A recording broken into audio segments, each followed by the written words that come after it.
Hi everyone, it's Bakshi Radha here, and today we've got Radha Lee, a conscious parenting coach from Florida in America. So Radha, welcome to Little One's Life Hi. Coach. We have lots to talk about, and we've been talking offline as well. So let's continue our conversation here. So we met before offline talking a lot about South Asian culture, talking about how we're raising our children and how we're, sometimes in conflict between the two cultures that we're raising our children in, both Eastern, Western ways, and the challenges, but also the joys that it brings up. So, Radha, would you like to share your insights, your experiences, and things that you've been through, and tell us about your children? Sure. Yeah, so that is the focus of my work. I really love working with immigrant families, first and second generation. First of all, there's so many of us. I know you're in the UK, but in America alone, there's I think 19 million families that are represent the immigrant communities, and it's hard. I mean, it's like you're, especially as a child growing up in that, there's so much beauty and so much culture Yeah. coming from your parents and your aunts and uncles and your community, but at the same time, you're almost living like a double life because Yeah. you go to school and you're trying to kind of fit in. And now I think as children of immigrants, we're raising our kids and we remember some of those pressures. We remember, how hard it was. So I think navigating that Yeah. has become easier in many ways because we have the experience, but Yeah. also still full of complication. And so I think Yeah. that's the juice of it that I really love. That's what Yeah. motivates me. And when you were a child, what did you find particularly hard, sort of between the two cultures, maybe at school? Because I remember something for myself while you think of your one. Just as we were talking, I remember things like non-uniform day, a mufti day, and Sure. those kind of things. Would you want to go in an Indian outfit, or would you want to go in a westernized dress? And it was always that, what do I want to choose? Do I want Well, of to? course you don't want to go to Indian outfit. But then other children were, and then you're like, oh, but they came in a beautiful Indian dress or a beautiful Indian, shalwar kameez, and you think, oh, that looks so pretty. So pretty. And then it's like, but shall I wear a dress? And I always felt like uniform days was because it represents our culture on the Right. outside, but how comfortable do we feel stepping out into school environment like that with other people there to see what we were wearing? How confident did we feel in that expression? Was there anything in your schooling years that stuck out? Absolutely. I think that I was really given a lot of beauty. I was taught Indian classical dance, and I really was a huge part of my life and part of my identity. So I used to enjoy expressing that part of myself, even in an environment that didn't quite understand. But Yeah. and so I definitely had a lot of beauty. But along with all the cultural beauty and the outfits and everything, I also felt came a lot of judgment Okay. and expectations Okay. from the older generation. So I thought it was kind of like it's one thing if you're like, oh baby, wear whatever you want. What feels right for you? This salwar kameez or this, dress. But it wasn't quite like that, was it? It was a No. little less, yeah, it was more like we were like, what do they want? What do they want us to wear? We were Yeah. very much feeling like we had to Yeah. meet Exactly. certain expectations. So I Yeah. think I get that was that. the dance. Yes, it was, and I see that now that you've said that it was the dance. It was the kind of the expectations of what our mums, parents wanted us to wear and not wear. Was the dress too high, or was the skirt too short? We didn't know where to balance things. Yeah. Wow! And so you've seen these with your children as well now, raising them, like you said, in another generation now, and you've witnessed your own childhood experiences, and now you're witnessing your own children now, and how they Remind me, you navigate. have boys and girls or I've got two boys. two So boys? a Okay. 13-year-old and a 10-year-old. Yeah. And we are cultural, but we're not so ingrained. I don't feel I'm so ingrained in my culture. And it's been the journey that I've kind of navigated on for various reasons.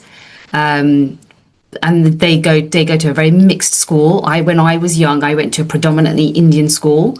I didn't even know. And to be honest, I didn't even know I was an ethnic minority until I went to university at the age Amazing. of 18, 19. And I looked around and I was like, wow, there's so many different people out there because my Yeah. entire young schooling was just all Asian people. It's and Well, that's where very lucky. That's that very was lucky very in lucky. many So ways. I felt very grounded in my community. I lived in a very Indian Asian community. We had the temples, the gurdwaras, the mandirs, everything was there, the Indian Right. food. So I never ever felt like an ethnic minority, Like an which outsider.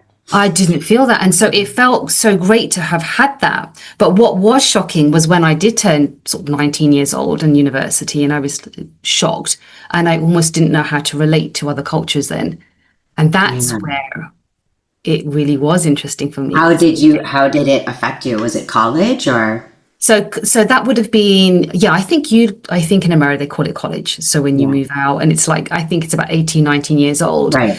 And I remember specifically my parents, more my mom, in a very loving kind of way in the information that she had at that time, she had been given lots of, judgments around different cultures, Sure.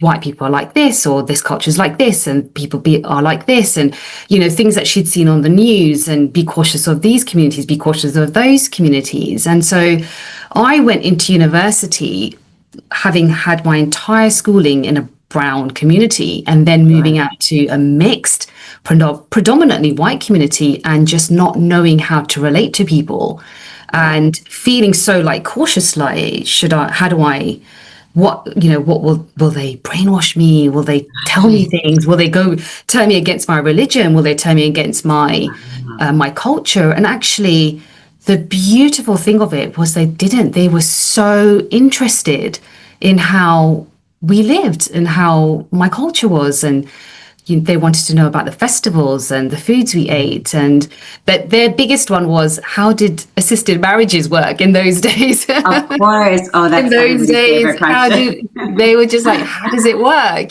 How do arranged Yeah. marriages work? How do assisted marriages work? Yeah. Are you allowed to have a love marriage? And it was those Wow. Yeah. great conversations. And I realized then that they weren't bad people and there Yes. were just so many prejudices and lots of misconceptions of different cultures and that I had to explore Yeah. myself and come up with my own judgments. And once my mum and It's dad realized interesting. that there was nothing wrong with anyone, everyone was fine, and I could Yeah, keep, but they were afraid, right? I they mean, were there's already really such a sense afraid. of loss. Yeah. As an immigrant, there's such a sense of like fear of losing Yeah. something that they almost like double down, and they were Yeah. able to create this amazing environment for you, which sounds like it was magical, really.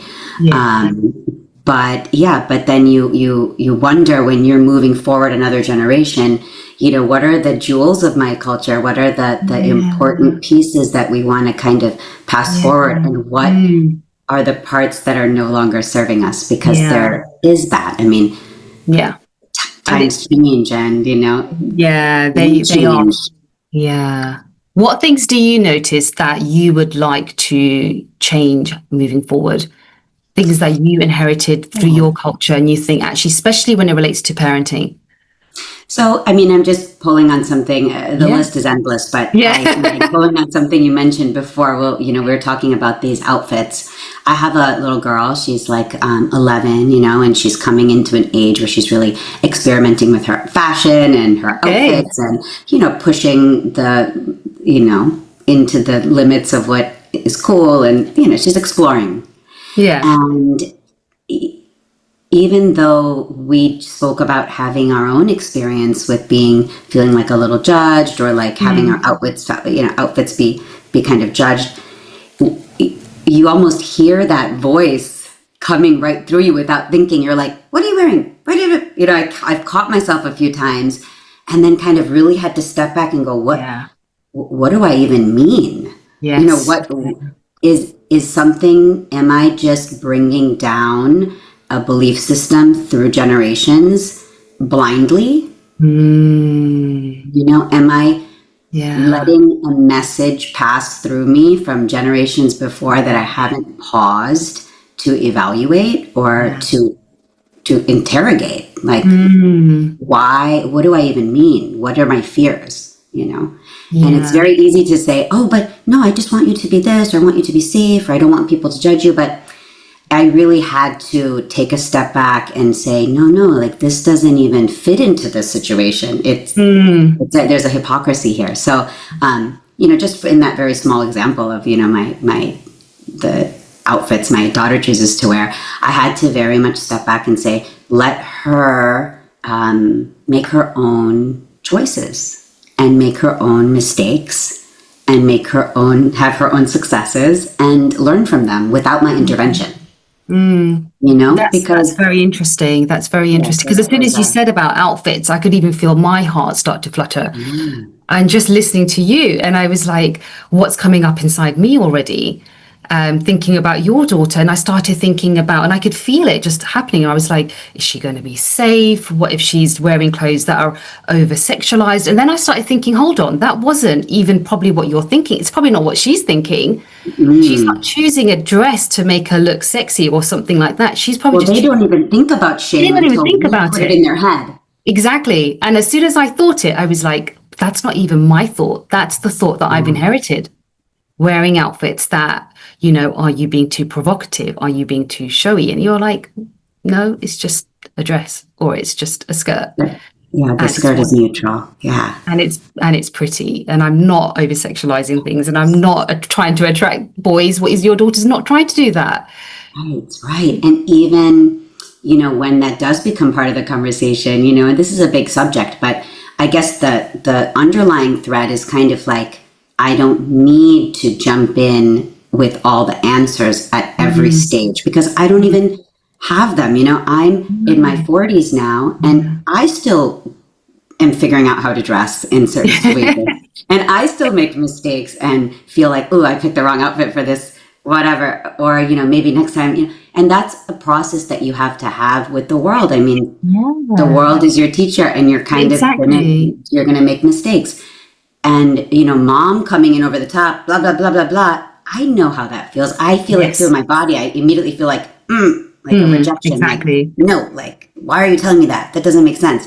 And so it's almost like I have to just allow the lessons to unfold in her own life. That's been a general thing. And I think, honestly speaking, our parents' generation didn't put the brakes on those judgments the way that we're trying to do now. They were just kind of like, let it come out, like let all the stuff that they carried forth from their ancestors just kind of flow out onto us, even when it didn't match our environment. Yeah.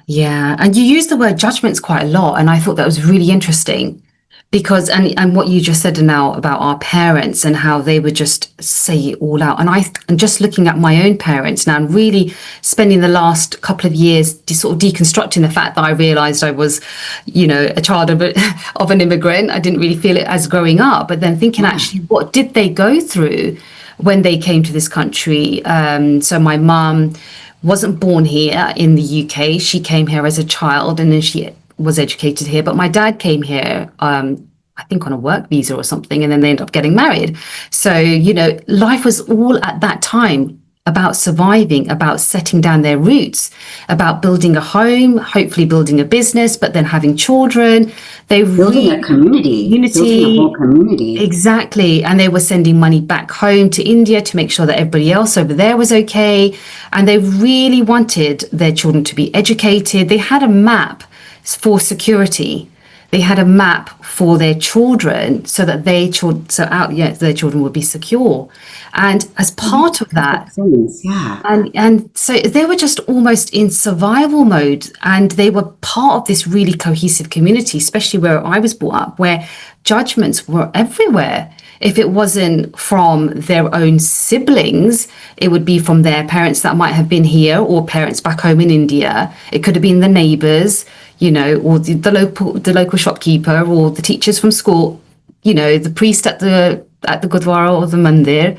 Somebody was making some kind of judgment on them, their way that they were probably living, what they were doing, their job, how much money they had, their status, how they were raising their kids.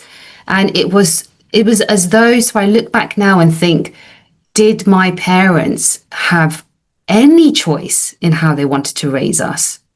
Yeah, that's a brilliant question because, they themselves are products of this kind of community and they feared rejection They because did. they needed the community to survive. I mean, Exactly. anybody can, relate to that because they grew up in an immigrant community because it's like it's like a collectivist culture. We leaned on each other for We everything. leaned And on each so, other. yeah, and And you you didn't want to built be each other up. ostracized. You didn't want to be rejected. That fear was there. You wanted your neighbors to like you. You wanted the friends to like you. You Yes. wanted to be part of the community. So you did have to just adhere to these blind rules and never question them. And there Right. were times when I would ask my mum, but what about this? Or why don't you ask grandma about this? And she was like, no, we don't answer. We don't ask. Yeah. Right. Just do. Right. Just blindly do. And that never sat well with me. It doesn't But sit well, and it yeah, doesn't sit well with our kids, but we no, all do it to some extent. It's like, there's no thunderbolt that comes out of the sky and hits a parent, and all of a sudden you know what to do. yeah, You no. just do what comes naturally, and what comes Yes. naturally is the Yeah. kind of fear, the Yeah. fear of letting people down, the fear of not fitting into the map, like you said. Yeah. So, you're just like, stick to the map, and then we'll be okay. You kind of just, Exactly. you Do this, then this, get educated, then get married, then have kids. And it's like almost certain in kinds of fear of. jobs. Yeah, there's a Exactly. couple In of certain jobs that kind are of jobs. acceptable, and you do one of those, and then you'll be accepted. And you can check the checklist of doing things right, and as long as you stick to the checklist, then everything's going to be okay. And Yes. and I think there's so much that we owe them for that. Yeah. Yeah. Community building and all of that. That kind of Mm. pushing us for a certain type of success. Yeah. I Yeah. do appreciate it, Yeah. but you have to look at it, from both sides. Like you have to look at Yeah. the bright side and you have to look at the dark side. Exactly. Otherwise, you can never, evolve in your own parenting. Yeah. And I feel that that's where I'm at now. And as long as we kind of get hung up, you don't want to criticize them. And I Oh, think no, it's not no. about It's not criticism, about it's that. blame. Exactly. Exactly. Yeah, I've it's not spent, about that. as part, we were both in the institute together, and as part of that, we were, expected to deconstruct every aspect of our life. And big part of that is what did we inherit from our families? What did we inherit from our culture? And to see whether it sits right with us anymore. Do we want that to be part of our life? And, we can choose whether it works for us or it doesn't. And there are so many things that, fell in my head through beliefs and rules and values that actually I think are actually really helpful. And Absolutely. and they have led me to achieve or succeed in different areas of my life. And I just think if my parents didn't have that, value for education, perhaps, or, we want you to do this, because we want you to have a safe, successful life, what they thought would be successful, which was probably material success, having wealth and some money, so that you're not leaning on anybody else or dependent on Yeah. somebody else, and you can be your own person. And I remember my dad, he was so proud.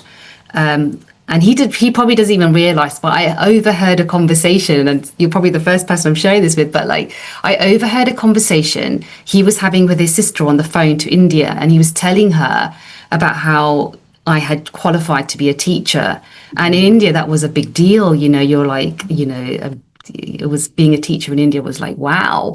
And he was like, oh, she's got a government job. And I was thinking, well, that's a big deal for him to feel like his daughter has now become a qualified teacher and she's got a government job, which meant job security. And he was sharing Well, that. it And I was means like, that it was worth it, all the yeah, sacrifice and all the hard work. exactly. And I was like, wow, he's actually in his way in his very limited expression, emotional Wow. expression, was actually really proud. And I thought, wow, okay, that's amazing.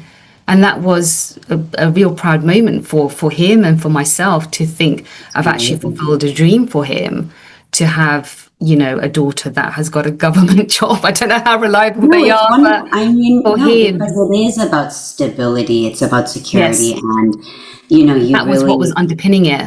yeah, and what we, lived for that kind of feedback. We Yeah, we wanted did. so much to be Yeah, good, right? To be yeah, good girls and to yeah, do the right thing and do right by them yeah, because, and now we're in this transition yeah, period, yeah, and I still, to tell my story of what brought me to the work of conscious yeah. parenting. Because you're also a doctor as well. So I I was going to am a ask, whose path was doctor. that? I had a busy practice, and I, was in this marriage, and I have my kids and my job, and everything is chugging along, and everything looks perfect on paper. But Yeah. I realized that, I was passing on these anxieties and fears Mm, onto my kids very clearly, and they would come to mm, these moments in school or whatever, and they would have something that didn't go perfectly, and I would be like, but we have to be perfect, and yeah. I there's we have more room for error now than maybe our parents perceived that they did not. And Yeah. even though everything is more stable and more secure Yeah. for me, I still couldn't let go of that. But what if you're rejected, or what if you don't do things perfectly? And when Yeah. I saw that I was kind of blindly passing that feeling on, that's when I thought, oh no, I mean, Yeah. this isn't right. We can't just go on like that, because we've had certain material success because of the Mm, culture. yeah. It can't be an excuse to pass on the kind of anxious and Yeah. anxieties and Yeah. fears. Yeah. Exactly. Because we're not in, if, with God's grace, if we've got a level of stability now, level of security now, we don't need to pass that, that scarcity mindset on to our children, that survival mindset, or, we've got to be hoarding and saving because we don't know what the future is going to be. We do have a level of security and safety now. Did you feel like it was more academics that you felt that your children needed to, or was it Yeah, I mean, maybe everything, okay? It's always your first child that you're kind of like, oops, sorry, because you're so intense. And then the second one comes along and you have a little more, you often Yeah, gain a little more perspective. But yeah, yeah. we were running like a tight ship, I've Mm, realized in retrospect. And we thought we were cool and fun and modern, and but I realized more than I even acknowledged that we were very much running a very tight ship, and a certain amount of and a lot of intensity around success, mm, around a kind of stereotypical vision of success. mm, And if you'd asked me, I would have said, "Oh no, I don't mind. Like, as yeah, long as he's happy, as long as he's fine." But that's not really like the message I was inside. sending. Mm-mm. Yeah, It wasn't the message that I was really sending from my heart. And your yeah, kids don't listen to they see right through your words. yeah, yeah. Like I totally resonate with that. yeah, the kids, they know the hypocrisies. They see them loud Mm, and clear. And if you don't really like stand behind the words you say, whatever you're saying, they know, they feel the dissonance, and it creates confusion. So I same. wanted to Yeah, really let go, not yeah. just talk about it.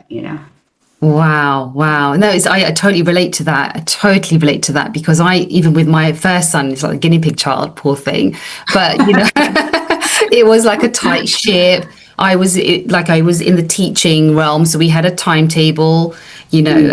and, we're going to do this and we're going to do this activity. And I want to make sure you're at this play group and we're going to do this. And, we're going to learn our numbers. We're going to learn our shapes and everything. I really wanted him to have a great start to life, be ahead of the curve. And, we're all achievers. So you're going to be an achiever too. And they got to a point where I was like, what does he actually even want? This is all my agenda. Right.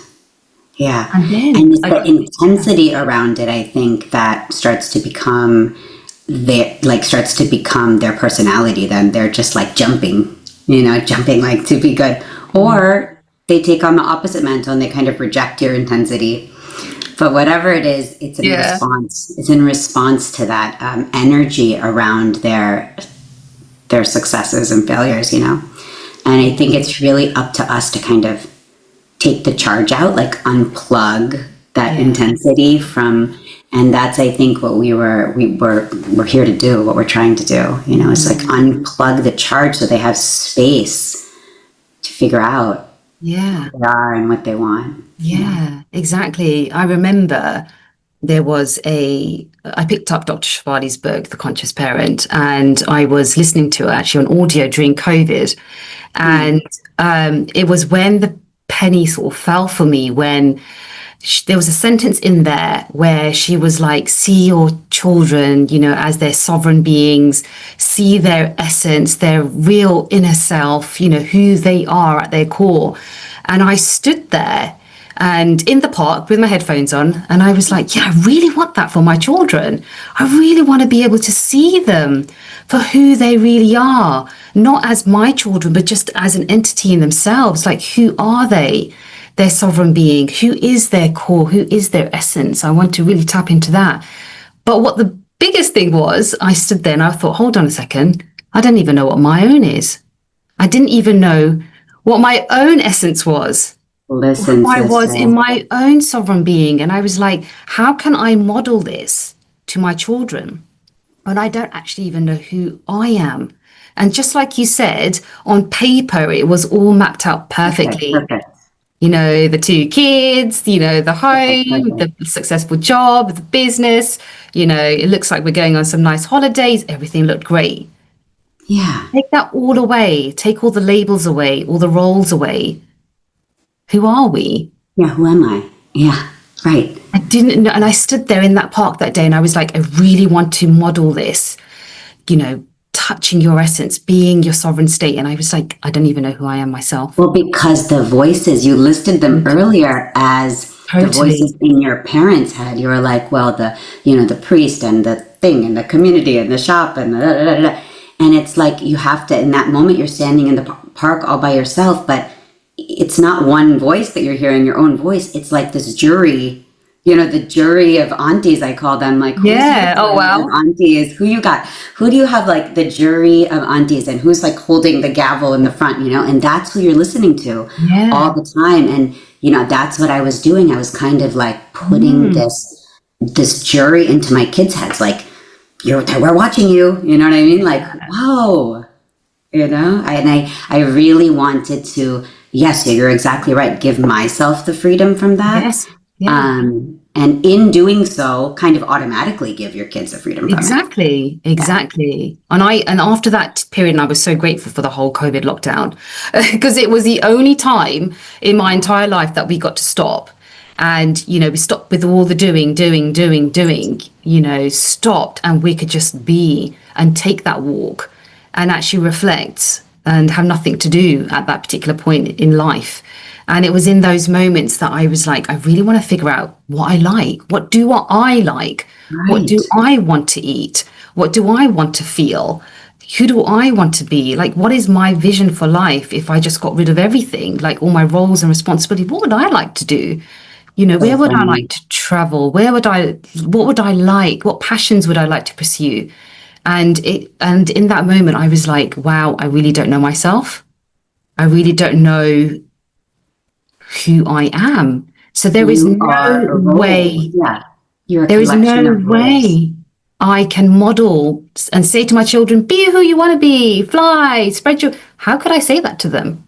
Yeah. That was hypocritical, where the mother is sitting there thinking, shackled down, saying, I don't know who I am, but yet I want you to fly. And it was all these auntie kind of things that were going in my head, and the roles and the responsibilities and the auntie jewelry. And I love that, telling me, no, carry on. You got to do these prestigious schools. We've got to do, this much profit in our business. We need to be doing this. And no, we just needed to stop and Yeah. actually tap Well, into. you need to shift, because I can hear the criticisms already saying, well, you need to be motivated and you need to succeed and you need to, and this is not about just letting go of all of your dreams No. or letting go of all of your goals, No. but it's rather to just figure out where the source, your energy is coming from, That's and it. your power, right? And if it's a very unempowered place Yeah. to work from when you're just Yeah. like, but I'm a good girl. I'm a good girl. Am I doing it right? Am I doing good? And if you're coming from that place, so many of us women are lost like that. Like, what do I even want? Why am I Yeah. doing what I'm doing? Yeah. Are these goals that that I'm living, are they my goals? And once you kind of shift and start answering them from an empowered place, you may still have you may still have Exactly. equal or more ambition, Yeah. but it's coming from, a lot of like self-empowerment. And Mm. that's what we want for our kids, right? Exactly. Exactly. It's not a push energy. It's more of a pull energy then. You're That's actually right. drawn to it. I love And that. it's so much more flow. There's not the tiredness or the exhaustion then. There is none of that then because you really just pull towards the flow. And you're right, since that moment and, thinking about what I want to do, it's not as if I've slowed down. It's not as if I haven't done more or achieved more. And it's not as if things didn't happen for us, but it just came with a more of a pull in flow energy. Another thing it taught me, and it sounds like both of us, transitioned from into this work at the same time. Yeah, feels like Um, it. yeah, but I think another thing that taught me, another lesson it taught me was that, you can change, you're allowed to change and grow and evolve when you're 30, 40, 50, 100%. 80. Yeah. And another lesson I was kind of subconsciously passing down, or as Dr. Shafali says, unconsciously, without awareness, just kind of passing down, was this one that like was very rigid. It was like, if you don't do it now, then you're going to fall off the curve. Or you were Yeah. talking about being Yeah. ahead of the curve. Like, there's no room for error. Yeah. Yeah. And it's I didn't even believe it at the time. I didn't believe that. I knew you could have a new career later in life, or totally change your perspective, or change where you live, or who you're Mm. with, or so many things. I believed that. I believed that Yeah. that was okay. But you can't just believe it. You have to live that energy. Yeah. And Yeah. right from the beginning, you have to teach your kid, well, you're 5 years old and, you forgot your book bag 5 times, and you're just clamping down on that. But you can't make mistakes like that. How are you going to get through kindergarten if you can't even remember your backpack?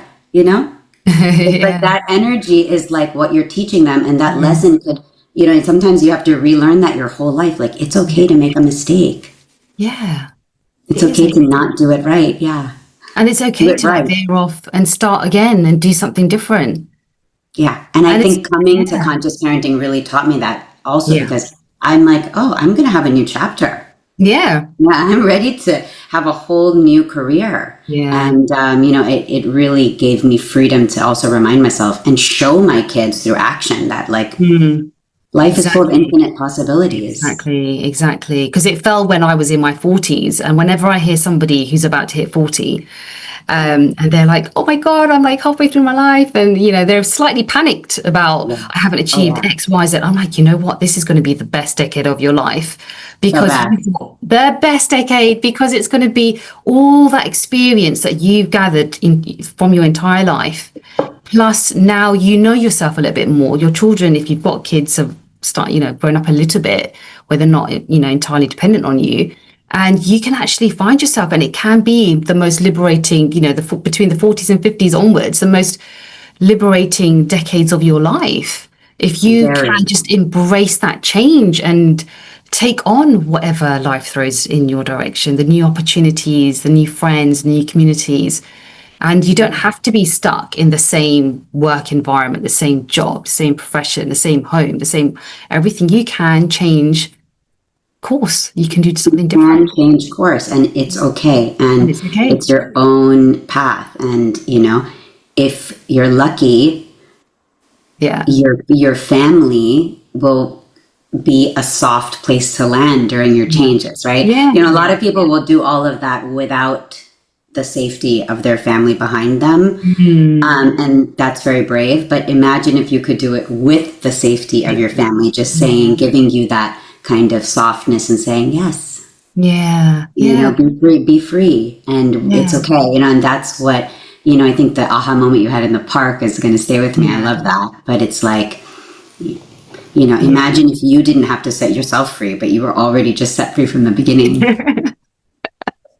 No, no, that was the most sort of liberating moment that I had when I just realized that I was just living under a prescription list of everything from everyone else. And I didn't actually know who I was. And in not knowing who I was, how was I meant to model it to my children? And it's really shifted absolutely everything in that moment. That was that pivotal moment in my life that shifted everything, from changing careers and just everything, just my whole entire outlook on life. I've known a lot of Indian good girls, sister. A lot of Indian good girls, and not to put us all in one category, but I've known a lot, and I get it. I really get it. It's like it's an amazing thing, and like you said, there's so much beauty and so much that we've taken from our culture, but also like a lot of weight that you have to kind of shed. Mm-hmm. And when you have kids, it's like, it feels like more weight, but it could be the opposite. It could be your chance to kind of shed it and be like, oh, wait, here's the chance. Let's try something new. Try something new. So even like festivals and, South Asian traditions and customs and festivals, how can they be shifted now in a modern way? And there was something really beautiful that we have, and I'm not sure if you have them, but the Raksha Bandhan, Rakhi, and that was always in my family, heavily weighted on how great the sons were and how fortunate we were to have brothers, and we grew up with that. The narrative in the house, how lucky we were to have brothers and to honor your brother, honor your brothers and to have that. And even though that was great, it always made me feel a bit like, but are we sisters not valuable enough? Aren't our daughters not valuable enough? Do we not have the same value? If it is, we have to be honest, no. Yeah. No. When you look back at that, the original point of it, the answer is no. Yeah.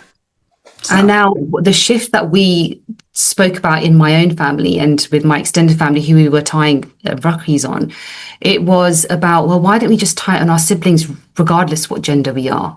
So sister on sister and, brother and sister. And it doesn't really matter, friend on friend, And I thought that was so much more.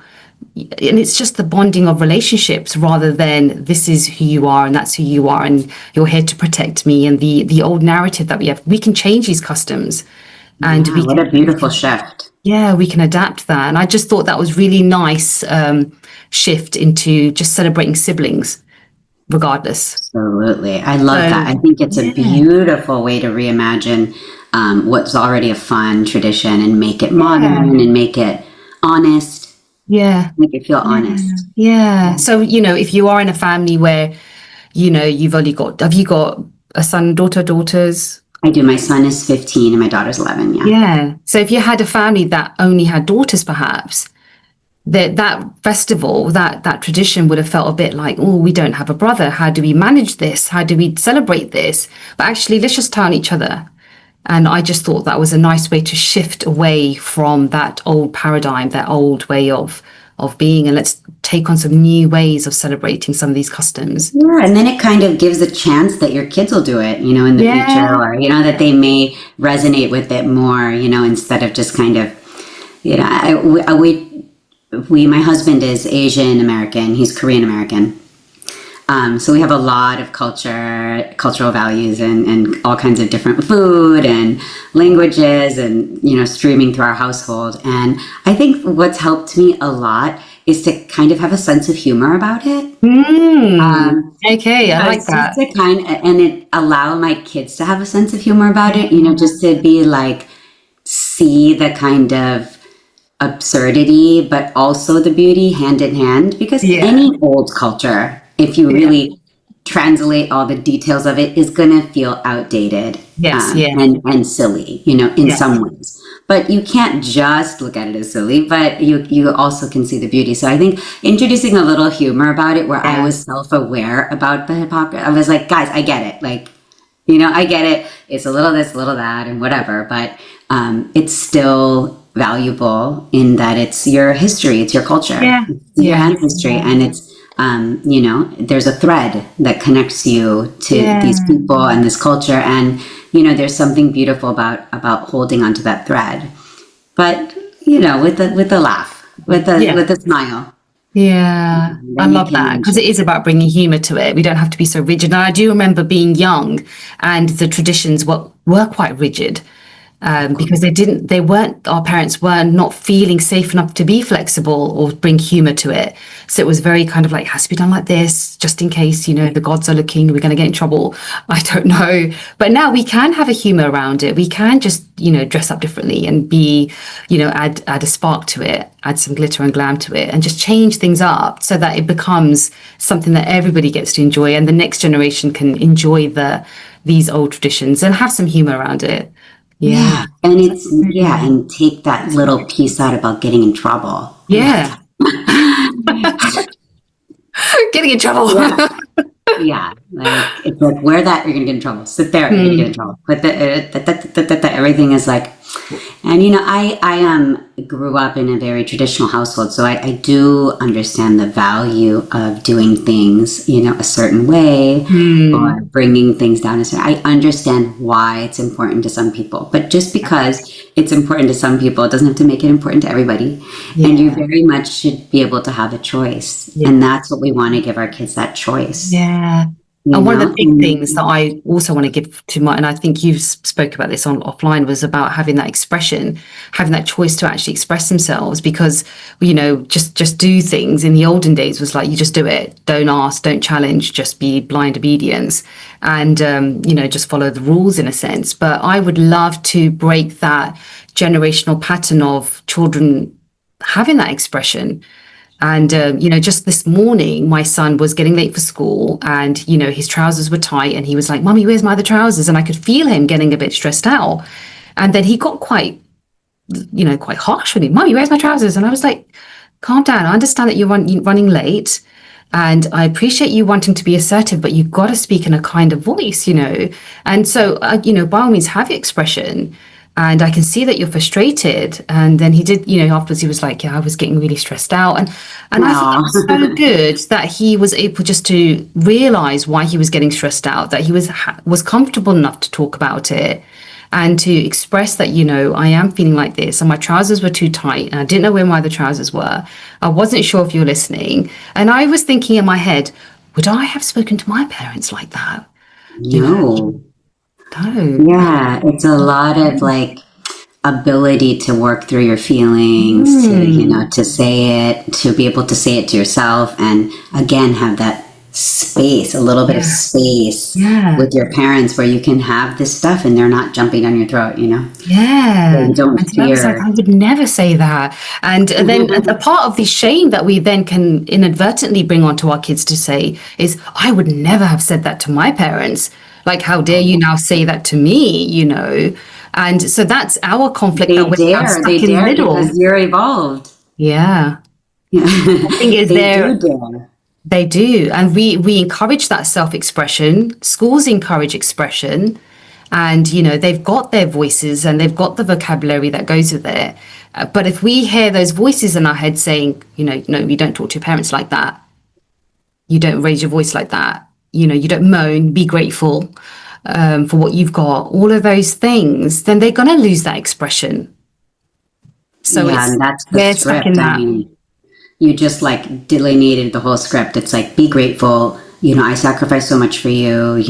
How dare you? Um, this is what we deserve from you. We're holding up our end of the contract as parents, so this is what you owe us as a child, to be Yeah. good and Yeah. to do this and that. We're doing our part. You better do yours. This kind of transactional Transactional. thing, that you spoke of. It that is the script. Mm. Um, and again, I hear the criticisms going, well, you are doing all this for them and they should treat you with respect. And I said, okay, but there's a difference between respect born out of like comfort and love, and there's a respect born out of fear Yeah, and submission. exactly. Yeah, and Exactly. Exactly. you can have, again, Mm. people that listen and feel that resistance, I hear it, the criticism, and I think, Mm. it's tempting to say, oh, I hear these girls, they just want to throw away all the rules and they just want to be la la la, and the kids, And it couldn't be more opposite. It's almost Yeah. like once you open your mind to this type of freedom, it's like it brings everybody closer and it actually makes things flow so much Yeah. smoother. Yeah. And there is respect, like mutual respect Yeah. There flowing so is. much in the home. You don't have And to it's fear that they're going to exactly, lose it.